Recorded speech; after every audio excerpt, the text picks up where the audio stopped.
Ассаламу алейкум туғандар, ассаламу алейкум жалпы қырғызстандықтар. Сөлжан бағыш үшін қық керек, су керек, нан сөлжандың өзі керек. Сөлжан калифорнийский болуш керек.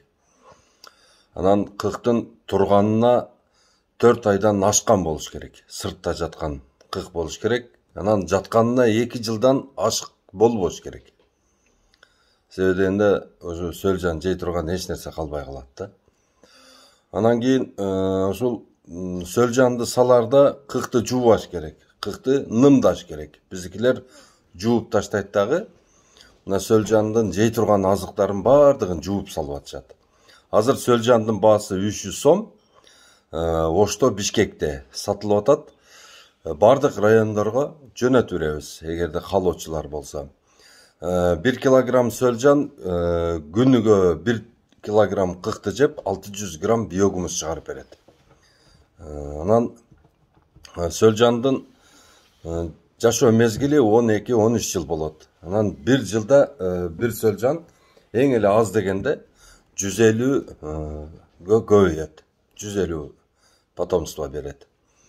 Анан сөлжандын дагы жакшы жери сөлжан башка бир жаныбарларга окшоп алып басып кетип же бир жака мындай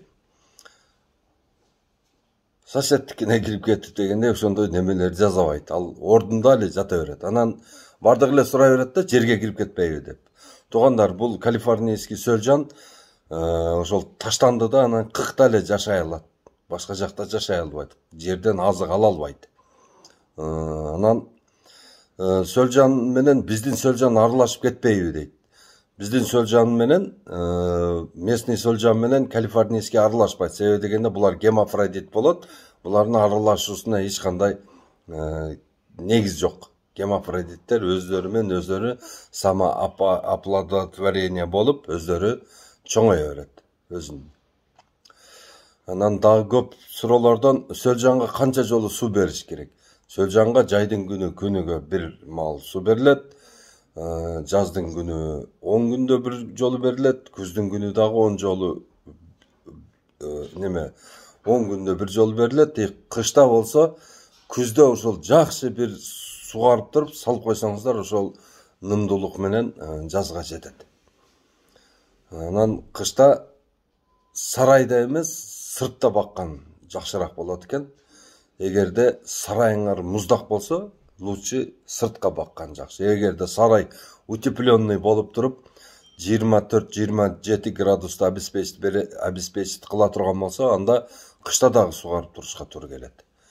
Мына туугандар, эми кыскача ушул. Эгерде сөлжан керек болсо 0550 20 0007 номерге чалсаңыздар, бизде бар. Анан кийин эгерде сөлжан керек болсо, ушул эле сөлжан жөнүндө маалымат керек болсо, көбүрөөк ушул эле номерге WhatsApp'тан маалымат биогумус деп жазсаңыздар, биз силерге видео сабактар жөнөтөбүз. Ошол видео сабактар менен силер сөлжан багышты бат үйрөнүп аласыздар.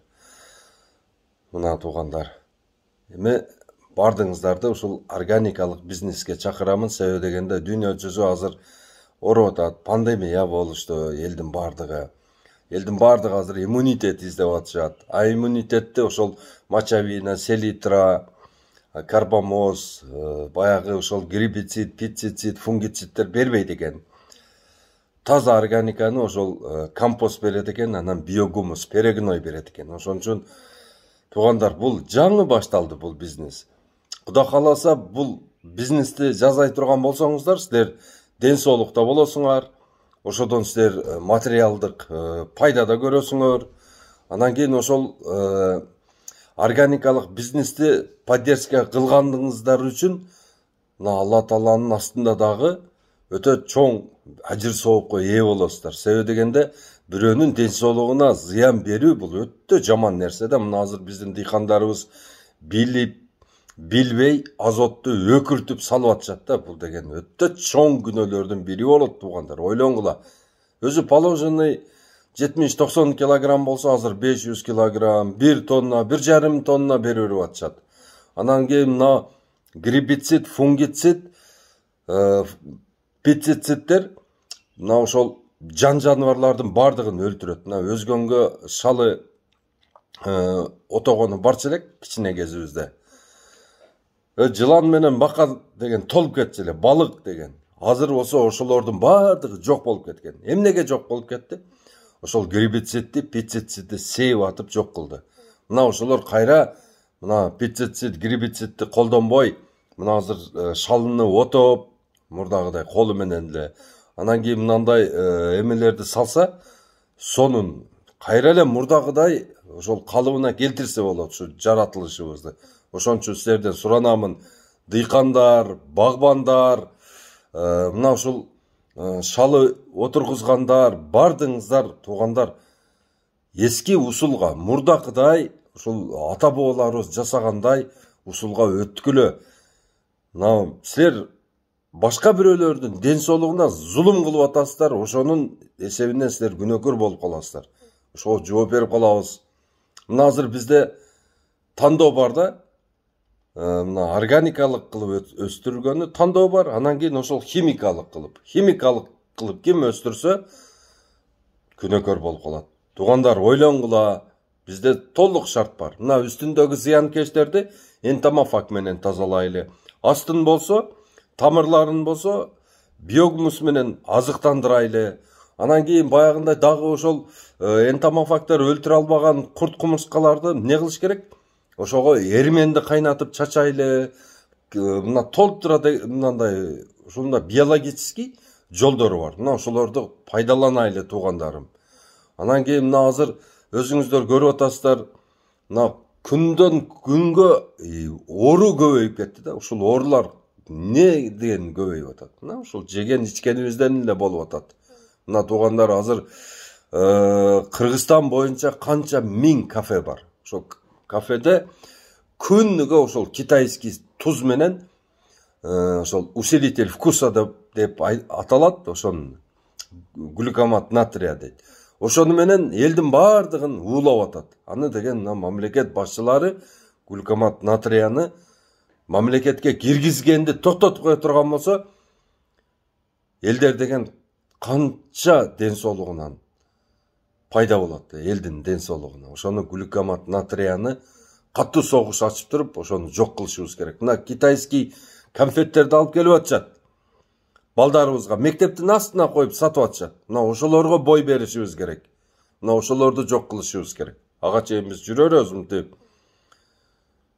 Темселеп, оруп, больницага, аптека. Мына кафенин тушуна эле аптека ачып койгон. Барасын, глюкомат натрияны 1 жыл, 2 жыл, 3 жыл үзбөй 10 жыл жейсин, 10 жылдан кийин уже бооруң же бөйрөгүң оройт, жүрөгүң оройт, анан тушундагы аптекага иштеп баштайсың. Уже аптекага иштегендер 50% аптекага иштеп атышат азыр, 50% кафеге иштеп атышат. Мына ушул проблеманы чечишибиз керек. Эл өзү чечиш керек. Мына азыркы Россиядан, Казакстандан, анан кийин эмеден Белоруссия, Украина, Өзбекстан, Тажикстандан кирип аткан продуктылардын бардыгы азот менен, селитра менен, пестицид, гербицид, анысы аз келгенсе, анан ГМО, гена модифицированный органдардан, өзгөрүлгөн органдардан, ошолордон жасап бизге жөнөтүп атышат. А биз ошону жеп атабыз. А бизде болсо 2 миллион гектар жерибиз бош жатат. Мына 2 миллион гектар жерге биз жей турганыбыздын бардыгын отургузуп, өзүбүздү деген толук камсыз кылсак болот. Мына ошон үчүн саясатты айыл чарбага буруш керек. Саясатты деген бир чоңдорду иштен алып, анан экинчисин камап, кечке спектакль кылып отура бергендин эч кажети калбады уже. Элдин бардыгы түшүнүп бүттү окшойт. Давай бардыгыбыз бир жакадан баш, бир жеңден кол чыгарып туруп, мына ушул өзүбүздү тазартайлы, өзүбүздү ушул оорулардан арылтайлы, өзүбүз продукта менен камсыз кылайлы. Мына ошондо анан кийин бизге ден соолук болот, мына ошондо анан кийин биз жакшы жашайбыз. Ассаламу алейкум, рахматуллахи ва баракатух.